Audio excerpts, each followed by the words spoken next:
dugsiga Abaarso waxa uu boog madow ku yahay taariikhda gobonimada leh ee Soomaalida oo ah dad muslima boqolkiiba boqol. muran kama taagna inuu bixiyo waxbarasho tayo sare leh, laakiin waxa ka buuxa anshaxumo iyo asluub darro ay hormuud u yihiin haweeneyda baadariyada ah iyo khaniiska ugu caansan laga roonayaasha. sanad guuradii 12aad ayuu dugsiga Abaarso u dabaaldegay bishii hore.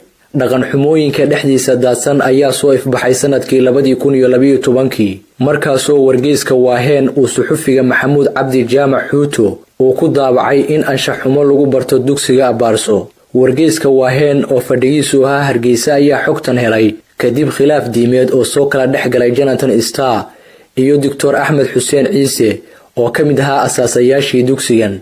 diiwaanka ku kaysan shirkadda Google ayaa cadeynaya in dugsiga Abaarso uu yahay midka kaliya ee Soomaaliya lagu barto diinta Kiristaanka, inkastoo maamulkiisu uu iska fogeeyay ku lug lahaanshaha diin aan tan Islaamka ahayn.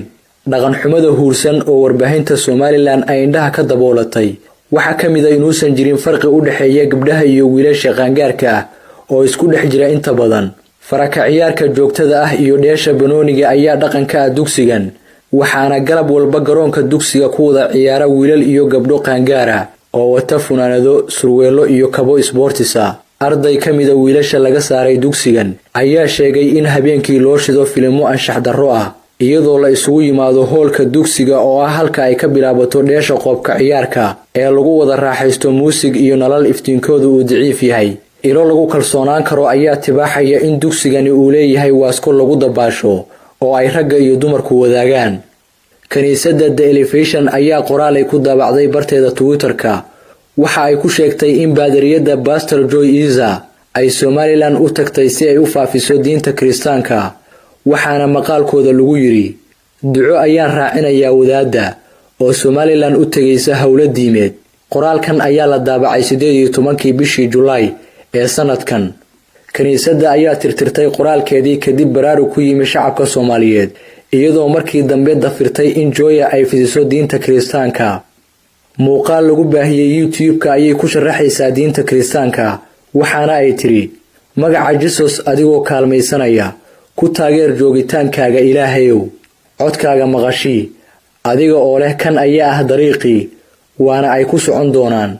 wasaaradda diinta iyo awqaafta Somaliland ayaa sheegtay inay baarayaan tuhun soo shaacbaxay oo tilmaamaya in jaamacadda Barwaaqo ay baadariyadu ku faafinaysay diinta Kiristaanka.